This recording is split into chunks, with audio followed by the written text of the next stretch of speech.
Julius Erving is one of the most influential players in the history of the NBA.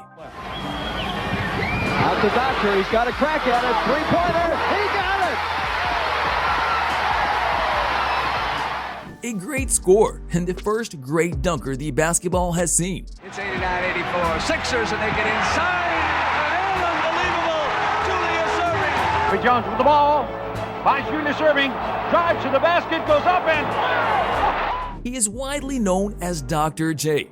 He is the only player in the history of basketball who has won the MVP award in both ABA and NBA. Our Washington San Antonio viewers as Julius Erving slams it down for Philadelphia. Bring the 76ers back to it at one, and he was fouled. You just saw the McGinnis Erving show. Now watch it. He was the biggest star in the ABA when that league merged with the NBA after the 1975-76 season. Erving spent 16 seasons in the game with the Virginia Squires in the ABA and the New York Nets and the Philadelphia 76ers. It's 89-84, Sixers, and they get inside, and unbelievable, Julius Erving hit it bringing underneath, he was trapped. His teams never missed a playoff, and he was named an All-Star in each season. Erving won 3 championships, 2 in the ABA. Inbound. He gets it over to the Doctor. Tie ball game. Here's a shot, Julius. He scores! He scores at the buzzer, and the Nets win 120-118. And won with the Sixers in the 1983 NBA Finals. They steal the ball. There it goes. Cheeks on his way to the World Championship. The Moses slammed. He won 4 MVP awards, 3 times in the ABA and once in the NBA. Erving won 3 championships, 4 Most Valuable Player awards, and 3 scoring titles with the ABA's Virginia Squires and New York Nets and the NBA's Philadelphia 76ers. He is the 8th highest scorer in ABA/NBA history with 30,026 points. These accomplishments sound great, but what makes Dr. J a real basketball icon is that he was the player who made the dunking the most attractive part of basketball. While Connie Hawkins and Gus Johnson performed spectacular dunks before Erving's time, Dr. J brought the dunking into the mainstream. The slam dunk was his signature move, since he incorporated it into the basketball set of the game in the same manner as the crossover dribble and the no-look pass. Worthy against Malone. Pass is deflected. Going to be stolen, I think, by the Doctor. Yes, he's got it. Here he comes. Way rock the baby to sleep. Before Erving, dunking was a practice most commonly used by the big men, usually standing close to the hoop to show their brutal strength, which was seen as style over substance, even unsportsmanlike. However, the way Dr. J utilized the dunk more as a high percentage shot made at the end of maneuvers, generally starting away from the basket and not necessarily a show of force, helped to make the shot acceptable, especially in trying to avoid a block shot. Although the slam dunk is still widely used as a show of power and a way to fire up a team and spectators, Erving demonstrated that there can be great artistry and almost balletic style to dunking the ball into the hoop. We always looked at Dr. J as like an alien. Where'd this guy come from?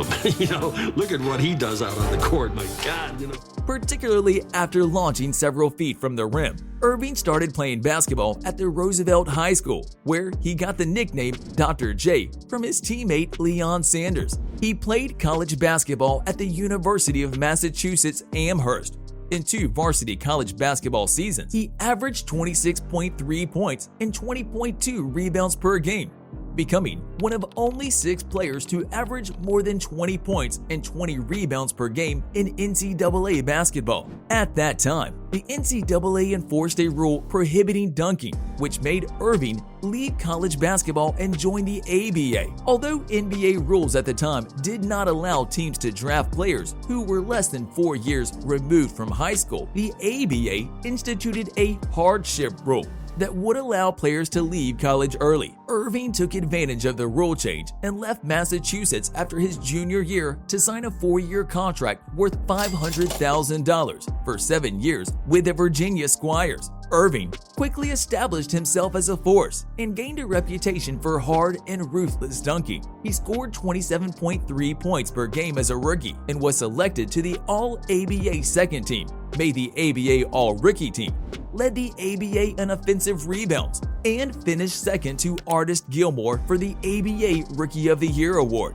Under NBA rules, Erving became eligible for the 1972 NBA draft, and the Milwaukee Bucks picked him in the first round as the 12th overall pick, a move that would have brought him together with Oscar Robertson and Kareem Abdul-Jabbar.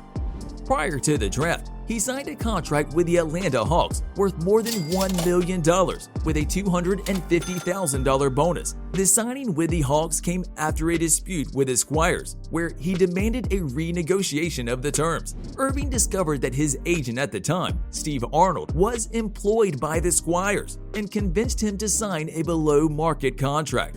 The situation created a dispute between three teams in the two leagues. The Bucks asserted their rights to Erving via the draft, while the Squires went to court to force him to honor his contract. Erving played 2 exhibition games with the Hawks until NBA Commissioner J. Walter Kennedy ruled that the Bucks owned Erving's rights via the draft. After the dispute, Erving ended with the New York Nets, as the Squires traded him in return for $750,000, George Carter, and the rights to Kermit Washington for Erving and Willie Sojourner. He went on to lead the Nets to their first ABA title in 1973-74, defeating the Utah Stars. After the merger of ABA and NBA, the Knicks demanded that the Nets paid him $4.8 million for invading the Knicks' NBA territory. The Nets offered the Knicks Erving for that, which the Knicks denied, making one of the worst decisions in the club's history. In the end, the Nets offered Erving to the Sixers, who paid $3 million for him, and the rest is history. Erving quickly became the leader of his new club. Erving enjoyed success off the court, becoming one of the first basketball players to endorse many products and to have a shoe marketed under his name. The Sixers were competitive with Erving on the roster, but couldn't go all the way to win the championship. Before the 1982-83 season, the Sixers obtained the missing element, and that was Moses Malone. Yeah, didn't have the championship in the first place, but you can't lose something unless you have it. It just didn't happen, and the decision was made, we need one guy who's going to be there for 38, 40 minutes a night, and we went and got the hard hat. Armed with one of the most unstoppable center-forward combinations of all time, the Sixers dominated the whole season, prompting Malone to make the famous playoff prediction in anticipation of the Sixers sweeping the 3 rounds of the playoffs en route to an NBA title. In fact, the Sixers went 4-5-4, losing 1 game to the Milwaukee Bucks in the conference finals, then sweeping the Lakers to win the NBA title.